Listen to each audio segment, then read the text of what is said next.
We're going to take a look at a play out of the gun dice slot that's called curl slot shake. Now this particular play, what we like about it is very effective against man coverage, and the reason for that is because the route that's ran by the slot receiver. Now if you really think about this route, it's more or less a slant route with one extra adjustment as far as with the pass route, and that's where this receiver, as you look at it, he's going to wind up heading up the field here, and then he's going to break over here, and then he's going to cut across into this area here.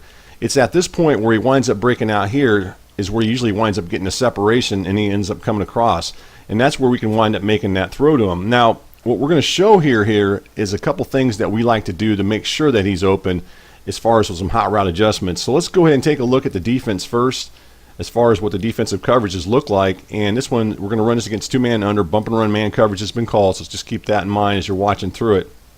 And then what we want to do here is we're going to go ahead and hot route the split end and the flanker on streak. So you can see those two receivers, as you look at it, have both been hot routed on streaks. Now I'm going to tell you this. With these two receivers, you don't necessarily have to hot route the split end over here. You don't really have to hot route him on a streak, this guy right here, but you do need to hot route this guy on a streak for this to work, at least the way I want to show it. And the reason for that is the left cornerback's going to cover the flanker in this case here. So if the flanker was to run this curl route, so let's pretend like he's running this curl route in this area here. If the flanker was to go ahead and run that curl route, the left cornerback's going to go in this area here and cover that receiver. And for that reason, as this guy winds up coming across, so here he is, he ends up coming across over the middle of the field. If the ball is thrown in this area here by the quarterback, there's a good chance that the left cornerback's going to end up over here, and he's going to be in position to go ahead and make the tackle.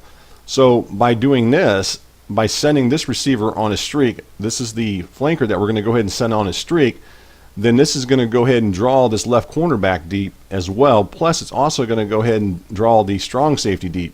So you end up getting those two guys being drawn deep and away from where we're going to wind up throwing the ball to the slot receiver. So that's the reason that we want to hot route the flanker on a streak route, is to make sure that we clear out that side of the field. So once the slot receiver comes all the way across, he should wind up being open, and we don't have to worry about the left cornerback or even the strong safety trying to make a tackle on him. So let's go ahead and run through the play here.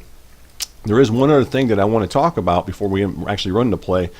And you can run the play as is, but that slot receiver, if they're in bump and run man coverage, is going to wind up getting jammed at the line of scrimmage. So for me, and I think a lot of you guys know this, I like to use motion. So for example, with this particular receiver, I'm actually going to go ahead and send him in motion into this area here, and then I'm going to go ahead and snap the ball. And then he'll go up this area here, break that way, and he'll wind up going in that area there. And the chances are he should wind up getting open, because this corner, or excuse me, this defensive back is going to cover, happens to be the nickel back. He's going to wind up coming in this area here, and then he's going to go all the way across.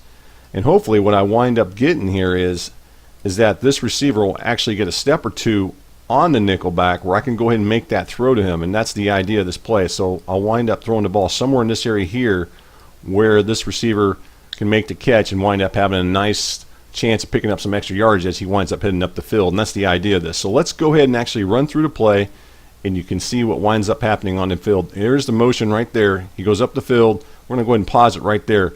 Now watch what happens here. He's going to go this direction, at least initially, and he's going to come back in this area here, and you're going to wind up seeing that nickel back who's going to end up not being able to cover him. And you can see right there where I make the throw, and I wind up completing it for a nice pickup. So it's certainly a play that you can attack zone coverage with as well, but for this particular video breakdown, we want to go ahead and show you how we like to attack it against man coverage, and this is an example of how we like to do it, by go ahead and putting the guy in motion, hot routing those two outside receivers on streaks, and then running the play. So just keep that in mind. The name of the play is called Gun Dice Slot Curl Slot Shake.